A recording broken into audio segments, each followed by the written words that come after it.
झूठ की हांडी बार बार नहीं चढ़ती। नमस्कार दोस्तों, मेरा नाम है गोपाल और आप देख रहे हो द सेकंड ओपिनियन। दोस्तों, मिल्कीपुर बाई इलेक्शन, मिल्कीपुर विधानसभा उपचुनाव के साथ अखिलेश यादव की उल्टी गिनती यानी पतन की राजनीति शुरू। मैं ऐसा क्यों कह रहा हूं कि मिल्कीपुर का उपचुनाव ही 2027 का विधानसभा चुनाव जो उत्तर प्रदेश में ड्यू है वो अखिलेश यादव को हराएगा। वीडियो की तरफ बढ़ने से पहले प्लीज मेरे चैनल को लाइक, शेयर और सब्सक्राइब करिएगा। आपके एक लाइक से मेरी वीडियो की रीच बढ़ती है और मुझे मोटिवेशन मिलता है कि मैं अलग अलग टॉपिक्स पे आपके सामने वीडियो ला सकूं। दोस्तों, आदमी में गुरूर और अहंकार कितना हो सकता है? कोई प्रभु श्री राम से बड़ा हो सकता है क्या? कोई हाड़ मांस पेशी वाला इंसान अयोध्या का राजा बन सकता है क्या? अयोध्या के राजा श्री रामचंद्र जी थे, है और रहेंगे। अखिलेश यादव, 2024 का लोकसभा चुनाव। अखिलेश यादव के और 2024 के लोकसभा चुनाव पे बात करने से पहले अखिलेश यादव अब तक कितना चुनाव हार चुके। हाँ, उनकी कंपैरिजन अपन राहुल गांधी के साथ नहीं कर सकते क्योंकि कभी कभी अखिलेश यादव अच्छी राजनीति भी कर लेते हैं और कुछ सेंसिबल बातें भी कर लेते हैं।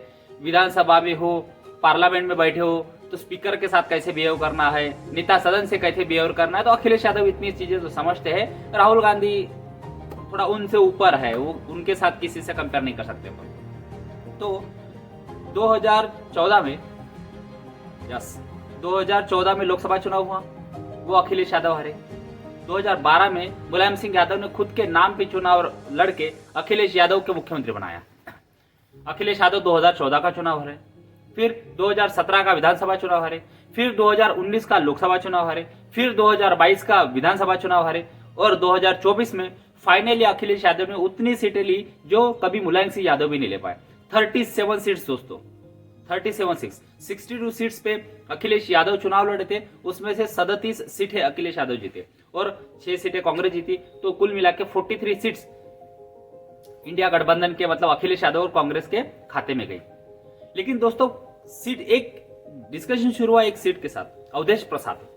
हाँ, वही अवधेश प्रसाद, मेरी अब इच्छा नहीं है, मेरी इच्छा नहीं है, मैं इस्तीफा दूंगा, और आंखों में आंसू आने, मतलब बिना आंसू के आदमी रो भी कैसे सकता है, या अवधेश प्रसाद से कोई सीखे।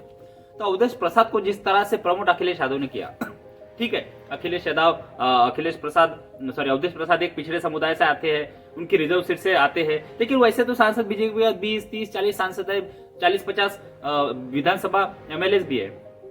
लेकिन अधिक अखिलेश यादव हो, राहुल गांधी हो, इन्होंने जिस तरह से अवधेश प्रसाद को प्रमोट किया, अवधेश प्रसाद को अपना हीरो बना के, पोस्टर बॉय बना के हरदम साथ रखा और लोगों को क्या बताया कि अब अयोध्या के राजा हम हैं, अयोध्या नरेश हम हैं। मुझे एक बात बताइए दोस्तों, ये सनातनी लोगों को, हिंदुओं को, हाँ, लेकिन इसलिए मैं हिंदुओं को भी जिम्मेदार मानता हूँ क्योंकि इतिहास उठाकर देख लीजिए, हिंदू का दुश्मन हमेशा हिंदू ही रहा है। आज भी हिंदू जाति पाति में इतना बटा हुआ है कि हिंदू जात के अलावा किसी और जा ही नहीं सकता।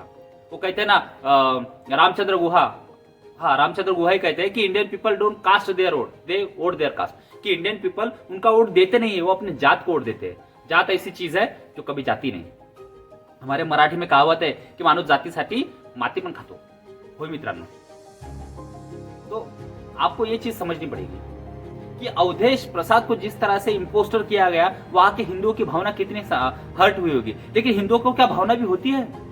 तमिलनाडु में देखिए, तमिलनाडु में कितने सारे लोग मंदिर में जाते हैं, या सनातन धर्म की पूजा करने वाले कितने लोग हैं। लेकिन उदयनिधि स्टालिन जो एमके स्टालिन के पुत्र है, जब सनातन की तुलना विष से करते, सनातन की तुलना एड्स HIV से करते, तब भी लोग एमके स्टालिन के पीछे खड़े होते। इसका मतलब हिंदू एक कभी नहीं हो सकता। और ऐसे ही हिंदू के कारण हिंदुइज्म एक बार खतरे में आएगा। विनायक दामोदर सावरकर, उनका एक कोट बहुत फेमस है। वो कहते, I am not afraid those who hates Hindu or Islam. I am afraid about the Hindus who's not believe in Hinduism. मैं ऐसे हिंदू से डर लगता है कि जो हिंदुइज्म में बिलीव नहीं करते। वो जो सेक्युलरिज्म का कीड़ा होता है ना दोस्तों, सेक्युलरिज्म क्या होता है? खुद के बाप को बाप रखा है ना, ये सेक्युलरिज्म है। हाँ, ये सारे मेरे बाप है। आप किसी और धर्म में जाके देखिए और बोलिए, किसी और धर्म को गाली देखिए, बताइए उदयनिधि स्टालिन जी, फिर आपको समझेगा क्या होता है आपके साथ।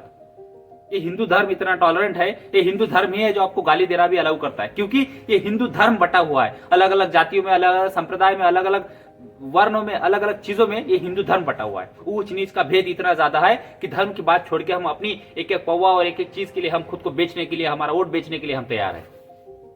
जो देश के खिलाफ लड़ते हैं, अरे अफगानिस्तान से लोग गए तो अफगानिस्तान से लोग जाने के लिए 50 इस्लामिक कंट्रीज पड़ी हुई है।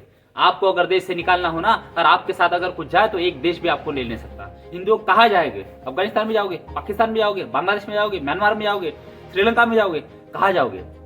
कहीं नहीं जा सकते। ये पॉलिटिशियन लोग, इनकी जो हजारों हजारों करोड़ों लाखों करोड़ की प्रॉपर्टी जो विदेशों में उन्होंने कमाई रखी है, ये तो भाग जाएंगे वहां पे। हम कहाँ जाएंगे?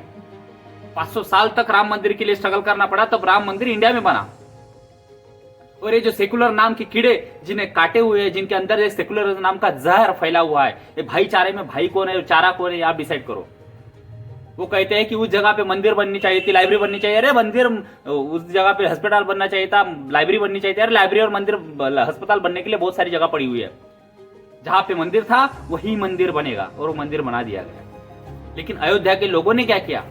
अयोध्या के लोगों ने अपने छोटे छोटे स्वार्थ के लिए एक अवधेश प्रसाद जैसे इंसान को चुन के दिया। हाँ, ये बात मैं मानूंगा कि अवधेश प्रसाद की गलती नहीं, गलती वो लल्लू की भी है, जो बीजेपी के वहां पे सांसद के कैंडिडेट थे, जिन्होंने संविधान बदल देंगे ऐसी भाषा की थी। ऐसे लोगों से ही बीजेपी को ज्यादा खतरा है। तो आज अवधेश प्रसाद की बात मैं कर रहा हूं, और यहां से पतन कैसे अखिलेश यादव का शुरू हुआ मैं आपसे डिस्कस करना चाहता हूं।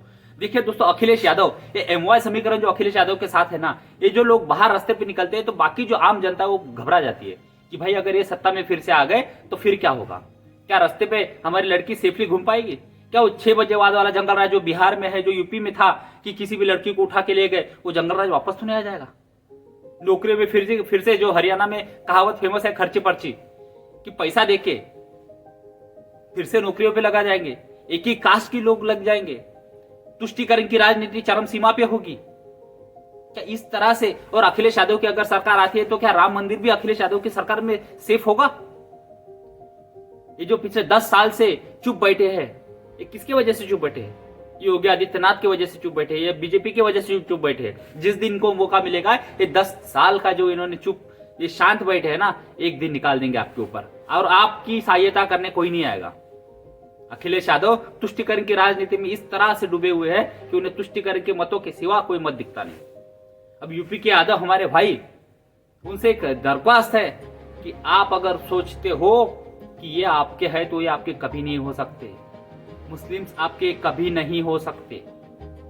ये मेरी बात आप कान खोल के सुन लिए, कैसे भी करके सुन लीजिएगा, बट सुन लीजिएगा, ये आपके कभी नहीं हो सकते।